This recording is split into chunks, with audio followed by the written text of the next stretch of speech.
Hello বন্ধুরা, সবাই কেমন আছো? একটা নতুন ব্লগ নিয়ে এলাম। এটা মোটামুটি সবাই করেছে, ছানার বড়া।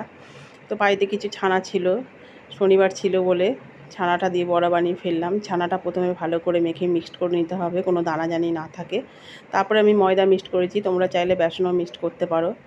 অল্প নুন, হলুদ, তার সঙ্গে একটু বেকিং পাউডার দিয়ে দিয়েছিলাম যাতে ফুলে। তারপরে থালায় তেল মেখে নিয়ে এরকম করে ভালো করে বিছিয়ে নিয়েছিলাম। তারপরে বরফি বরফি করে কেটে নিয়েছি। দেখুন কি সুন্দর উঠে যাবে। আর এটা আমি ভেজেছিলাম একদমই ছাকা তেলে।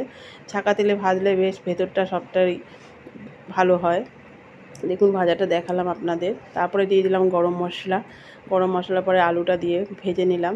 তারপরে আমার পরিমাণ মতো আমি নুন, হলুদ, জিরের গুঁড়ো, টমেটো এগুলো দিয়ে আমি ভালো করে কষিয়ে জল দিয়ে দিলাম।